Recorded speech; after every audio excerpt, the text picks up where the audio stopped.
엄마, 저기 토끼 인형. 3살 은서의 목소리가 아직도 귓가에 맴돈다. 1999년 12월 24일 크리스마스 이브. 인천 대형마트. 은서야 잠깐만. 엄마 전화 받고. 남편 재혁이의 전화였다. 여보, 케이크 예약 확인 좀 해줘. 단 2분. 전화를 끊고 고개를 들었을 때 은서는 없었다. 은서야? 은서야. 장난감 코너를 뒤졌다. 과자 코너를 뛰어다녔다. 화장실까지 확인했다. 없었다. 분홍색 패딩을 입고 토끼 귀 달린 모자를 쓴 내 딸은 흔적도 없이 사라졌다. 경비원들이 출입구를 봉쇄했다. 경찰이 출동했다. CCTV를 확인했다. 부인, 이거 보세요. 화면에 은서가 보였다. 장난감 코너에서 토끼 인형을 만지작거리다가 한 여자가 다가왔다. 중년 여성, 검은색 코트. 여자가 은서에게 무언가 보여주며 손을 내밀었다. 은서가 고개를 끄덕이며 여자의 손을 잡았다. 그리고 화면 밖으로 사라졌다. 출입구 CCTV에는 없었다. 마트를 샅샅이 뒤졌다. 아무것도 없었다. 실종 신고가 접수됐다. 전단지가 뿌려졌다. 방송에도 나갔다. 하지만 은서는 돌아오지 않았다. 경찰은 인신매매 가능성을 제기했다. 90년대 후반 불법 입양 브로커들이 성행했습니다. CCTV에 나온 여자는 조직원일 가능성이 높습니다. 그럼 우리 은서가 어디로? 해외 입양으로 위장해서 팔려갔을 수도 있습니다. 당시 이런 조직들은 아이들의 신분을 완전히 세탁했습니다. 재혁은 미쳐 날뛰었다. 당신이 정신만 차렸어도. 맞다. 내 잘못이다. 잠도 못 잤다. 먹지도 못했다. 매일 마트 앞에 나가 전단지를 돌렸다. 6개월이 지났다. 1년이 지났다. 재혁이 집을 나갔다. 수진아, 미안해. 나 더 이상 못 견디겠어. 혼자 남았다. 혼자 남았다. 은서 방은 그대로 뒀다. 토끼 인형, 그림책, 작은 옷들. 모든 게 그날 그대로. 10년이 흘렀다. 경찰은 사건을 미제로 분류했다. 브로커 조직이 완전히 신분을 세탁했다면 찾기가 거의 불가능합니다. 포기할 수 없었다. 살아있을 거라 믿었다. 그러던 어느 날 친구 미영이가 찾아왔다. 수진아, 나 최장암이야. 말기래. 6개월 시한부야. 미영이에게는 14살 아들 준호가 있었다. 남편은 3년 전 교통사고로 세상을 떠났다. 준호를 내가 맡아줄 수 있어? 미영아, 나한테 애를 키우라고? 수진아, 너도 살아야 해. 준호가 내 삶의 이유가 되어줄 거야. 미영이는 2달 뒤 세상을 떠났다. 장례식장에서 준호를 봤다. 검은 양복을 입은 소년. 준호야, 이모랑 같이 살래? 준호가 나를 봤다. 어차피 갈 데도 없어요. 그렇게 준호가 우리 집에 왔다. 처음엔 힘들었다. 준호는 말이 없었다. 준호 방에서 울음소리가 들렸다. 문 앞에 서서 같이 울었다.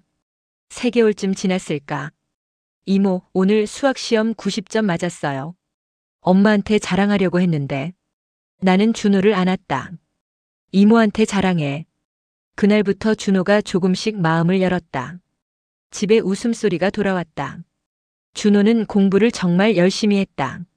엄마가 의사 되라고 했어요. 중학교, 고등학교, 대학교. 준호는 의대에 합격했다. 이모, 서울대 의대 붙었어요. 세월이 흘러 준호는 전문의가 됐다. 37. 의젓한 남자가 됐다. 이모, 저 소개시켜드리고 싶은 사람이 있어요. 제가 결혼하고 싶은 사람이요. 토요일 저녁 6시. 초인종이 울렸다. 이모, 저 왔어요. 문을 열었다. 준호 옆에 한 여자가 서 있었다. 순간 숨이 멎었다. 긴 생머리, 큰 눈, 은서와 닮은, 아니 완전히 닮은.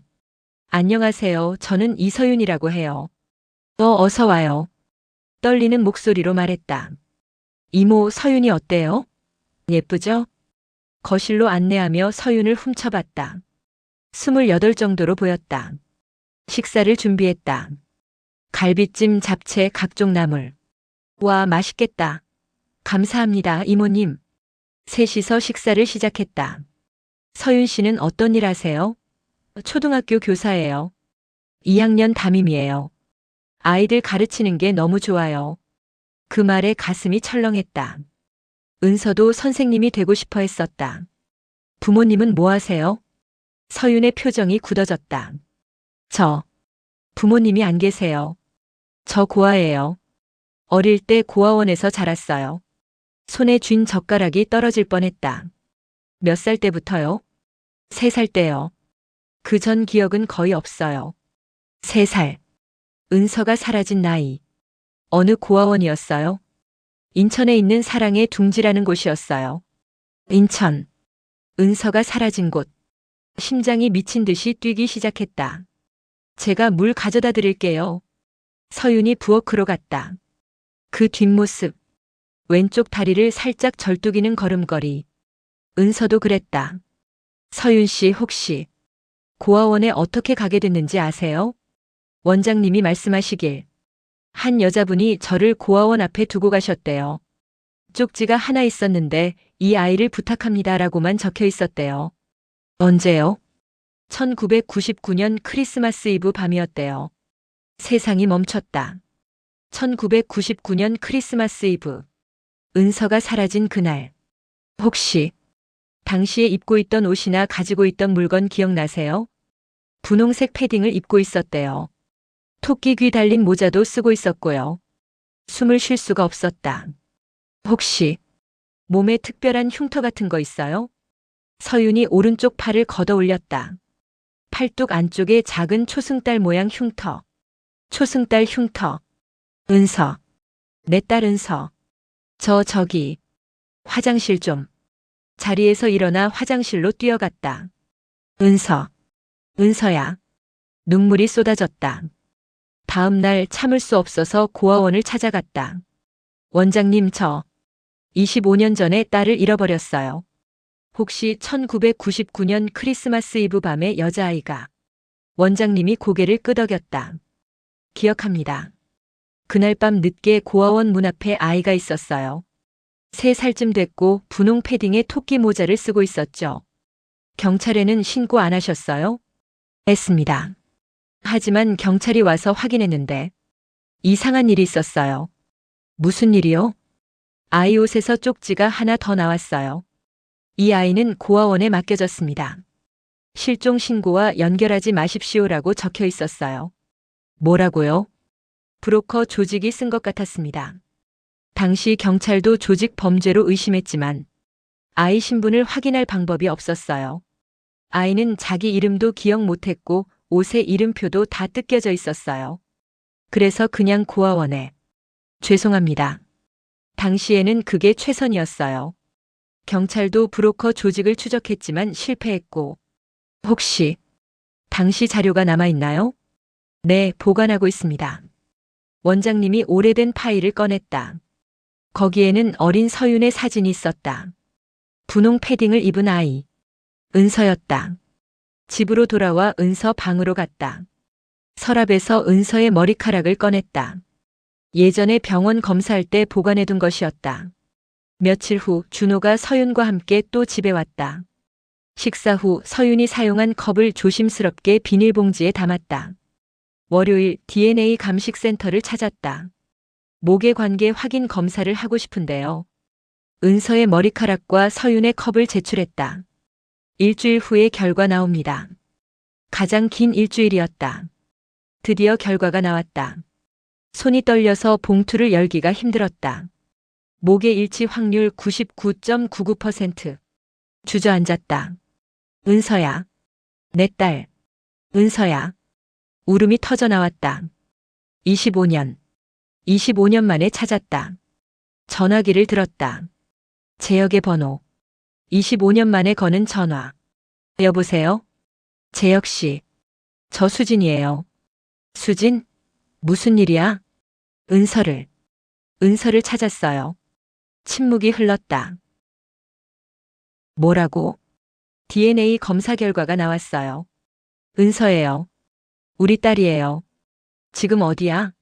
내가 갈게. 며칠 후 준호가 전화했다. 이모 다음 달에 양가 상견례 하려고 하는데요. 준호야 이모가. 서윤 씨 만나서 할 얘기가 있어. 혼자. 무슨 얘기요? 그건 만나서 얘기할게. 카페에서 서윤을 만났다. 이모님 무슨 일이세요? 서윤 씨. 이모가 할 말이 있어요. 나는 가방에서 DNA 검사 결과지와 오래된 사진들을 꺼냈다. 이게 뭐예요? 서윤 씨 혹시 친부모를 찾고 싶어 했어요? 어릴 땐 미치도록 찾고 싶었어요. 서윤 씨 사실은 넌 내 딸이야. 서윤이 얼어붙었다. 네?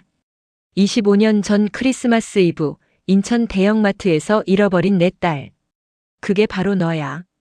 DNA 검사 결과지를 보여줬다. 그리고 은서의 어린 시절 사진들. 이건 정말. 브로커 조직이 널 납치해서 신분을 세탁했어. 그리고 고아원 앞에 버렸고. 그럼 엄마가 날 버린 게 아니었어요? 절대 아니야.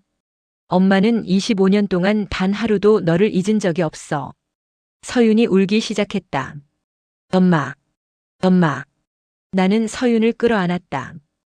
25년 만에 포옹. 은서야. 내 딸. 한참을 울고 나서 서윤이 물었다. 그럼 준호 오빠는? 준호는 이모가 친구 아들을 맡아 키운 거야. 너랑은 피 한 방울 안 섞였어. 그럼 저랑 오빠는 결혼할 수 있어. 법적으로 아무 문제 없어. 그때 카페 문이 열렸다. 재혁이었다. 은서야. 재혁이 서윤을 보며 눈물을 흘렸다. 아빠도 DNA 검사를 했어. 부계 일치율 99.99%. 넌 내 딸이야. 서윤이 재혁을 봤다. 아빠. 세 사람이 얼싸안고 울었다. 25년 만에 재회. 그날 저녁 준호를 불렀다. 재혁도 함께였다. 준호야 서윤 씨가 이모 딸이야. DNA 검사 결과지를 보여줬다. 침묵이 흘렀다. 한참 후 준호가 입을 열었다. 법적으로는 문제 없죠? 응, 없어. 준호가 내 손을 잡았다. 어머님 저 서윤이를 정말 사랑합니다. 어머님 딸이라는 걸 알고 나니까 더 소중하게 느껴져요. 석 달 후 결혼식이 열렸다. 버질로드를 걷는 은서. 하얀 드레스를 입은 내 딸. 재혁이 은서의 팔을 잡고 걸었다. 아빠 떨려요. 괜찮아 딸. 재단에 선 준호는 눈물을 흘리고 있었다. 서윤아 평생 사랑할게. 박수가 터졌다. 피로 연장에서 엄마. 은서가 나를 안았다. 25년 동안 날 찾아줘서 고마워요. 준호가 우리에게 왔다. 어머님 제가 은서 평생 행복하게 해드릴게요. 어머님도 저희랑 같이 사세요. 고마워 은서야. 준호야. 1년 후. 할머니. 2살 손녀 하은이가 뛰어왔다. 준호가 퇴근했다. 재혁도 들어왔다. 저녁 식탁에 온 가족이 모였다. 건배. 웃음소리가 가득한 집. 25년 만에 되찾은 일상. 은서가 말했다. 엄마, 나 너무 행복해. 엄마도 은서야. 창밖으로 눈이 내렸다. 25년 전 은서를 잃었던 그날도 눈이 내렸다. 하지만 이제는 다르다. 은서가 돌아왔다. 그리고 우리는 다시 가족이 됐다.